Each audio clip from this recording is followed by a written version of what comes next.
Hello അസ്സലാമു അലൈക്കും. അപ്പോൾ ഇന്ന് ഞാൻ ഇവിടെ ഷെയർ ചെയ്യുന്നത് ഞങ്ങളുടെ കാസർഗോഡൻ സ്റ്റൈലിലുള്ളൊരു മീൻ മുളക് കറിയാണ് കേട്ടോ. അപ്പോൾ നല്ല ടേസ്റ്റ് ഉണ്ട് ഇത് കഴിക്കാനായിട്ട്. ഒരു ഇച്ചിരി ചോറും ഈ ഒരു മുളക് കറിയും നല്ല കോമ്പിനേഷനാണ് കേട്ടോ നമ്മുടെ പുഴുക്കലരി ചോറ്.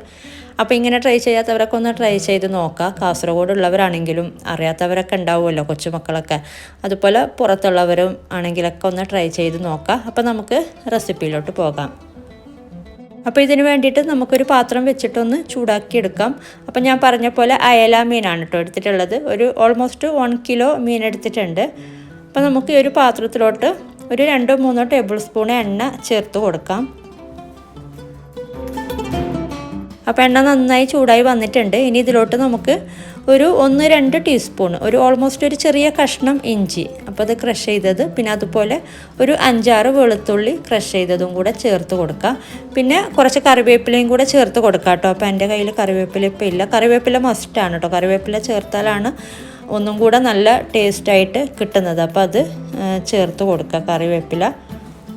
അപ്പോൾ ഇത് നന്നായിട്ടൊന്ന് ചെറുതായിട്ടൊന്ന് മുരിഞ്ഞ് വരുമ്പോൾ നമുക്കിതിലോട്ട് മുളക് പൊടി ചേർത്ത് കൊടുക്കാം.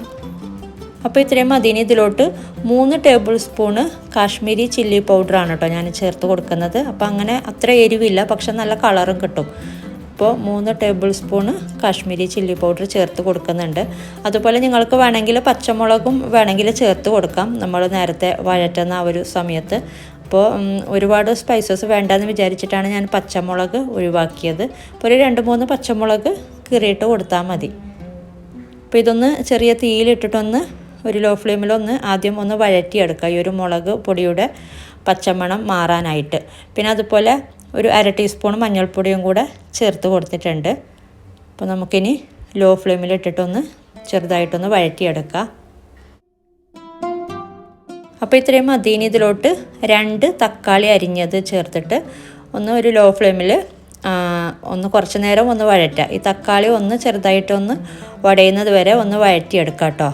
അപ്പോൾ വേണമെങ്കിൽ കുറച്ച് നേരം കഴിഞ്ഞിട്ട് ഒരു ഇച്ചിരി വെള്ളം ചേർത്തിട്ട് നന്നായിട്ടൊന്ന് ഈ തക്കാളി വേവിച്ചെടുക്കുക. എന്നിട്ട് നമുക്ക് ആവശ്യത്തിനുള്ള വെള്ളവും കൂടെ ചേർത്ത് കൊടുത്തിട്ട് മീനിട്ട് കൊടുത്താൽ മതി. അപ്പോൾ തക്കാളി ആദ്യം ഒന്ന് വേവിച്ചെടുക്കുക കേട്ടോ. അപ്പോൾ ഇതിലോട്ട് ഞാനൊരു ഇച്ചിരി വെള്ളവും കൂടെ ചേർത്ത് കൊടുക്കുന്നുണ്ട്. ഒരു 1/4 കപ്പ് അല്ലെങ്കിൽ ഒരു 1/2 കപ്പോളം വെള്ളം ചേർത്ത് കൊടുക്കുക. എന്നിട്ട് ഈ തക്കാളി വെന്ത് ഉടയണം. അപ്പം അതിന് വേണ്ടിയിട്ടാണ്.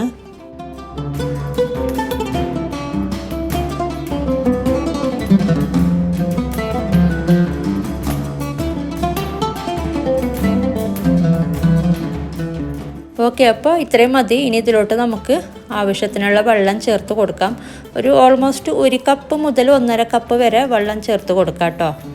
അപ്പോൾ അത് നിങ്ങളുടെ ഗ്രേവിക്ക് അനുസരിച്ച് കൂട്ടുകയോ കുറക്കുകയൊക്കെ ചെയ്യാം.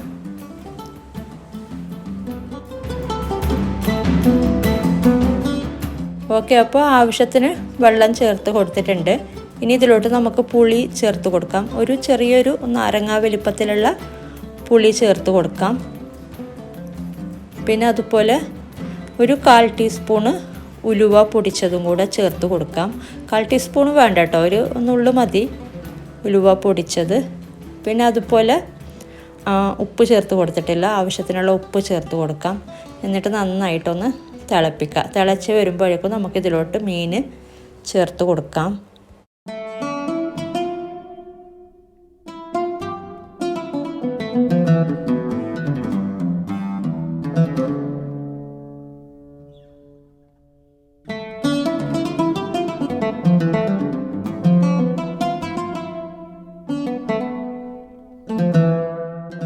അപ്പോൾ ഞാൻ മൊത്തം മീൻ ചേർത്ത് കൊടുത്തിട്ടുണ്ട്. പിന്നെ മീൻ ചേർത്ത് കൊടുത്ത ശേഷം അങ്ങനെ കയ്യിലിട്ട് സ്പൂണിട്ട് അങ്ങനെ ഇളക്കണ്ട കേട്ടോ. അപ്പോൾ നമുക്കിനി ഇതിലോട്ട് കുറച്ച് മല്ലിയിലയും കൂടെ ചേർത്ത് കൊടുക്കാം. എന്നിട്ട് മൂടി വെച്ചിട്ട് ഒരു മീഡിയം ഫ്ലെയിമിലൊന്ന് വേവിച്ചെടുക്കാം.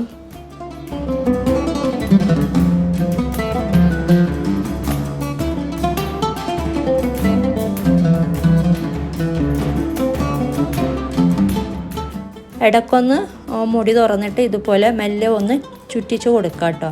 അങ്ങനെ ഞാൻ പറഞ്ഞ പോലെ സ്പൂണിട്ട് ഇളക്കണ്ട, മെല്ലെ ഇതുപോലെ ഒന്ന് ചുറ്റിച്ച് കൊടുത്തിട്ട് മീൻ വേവുന്നവരെ ഒന്ന് വേവിച്ചെടുത്താൽ മതി. നമ്മൾ സാധാരണ മീൻ വേവാനുള്ള നമുക്കറിയാമല്ലോ, ഒരു 5-10 മിനിറ്റ് അത്ര മാത്രം ഒന്ന് തിളപ്പിച്ചെടുത്താൽ മതി. അപ്പോൾ നമ്മുടെ അടിപൊളിയായിട്ടുള്ള മീൻ മുളകിട്ടത്, ഞങ്ങൾ മഞ്ഞത്തണ്ണി എന്ന് പറയും കേട്ടോ, മീൻ മഞ്ഞത്തണ്ണി, മീൻ മുളക് കറി എന്നൊക്കെയാണ് പറയാറുള്ളത്. അപ്പോൾ നല്ല അടിപൊളിയായിട്ടുള്ള നമ്മുടെ മീൻ മുളക് കറി റെഡി ആയിട്ടുണ്ട്. അപ്പോൾ നല്ല ടേസ്റ്റ് ഉണ്ട് കേട്ടോ ഇത് കഴിക്കാനായിട്ട്, ഞാൻ പറഞ്ഞ പോലെ. അപ്പോൾ ഇങ്ങനെ ട്രൈ ചെയ്യാത്തവരൊന്ന് ട്രൈ ചെയ്ത് നോക്കാം. അപ്പോൾ വീഡിയോ ഇഷ്ടപ്പെട്ടാൽ ലൈക്ക് ചെയ്യുക, കമൻറ്റ് ചെയ്യുക. നിങ്ങൾ സബ്സ്ക്രൈബ് ചെയ്യാത്തവരാണ് വീഡിയോ കാണുന്നതെങ്കിൽ ഒന്ന് സബ്സ്ക്രൈബ് ചെയ്യുക. അപ്പോൾ ഇനി നല്ലൊരു റെസിപ്പിയുമായിട്ട് മറ്റൊരു വീഡിയോയിൽ കാണാം. താങ്ക്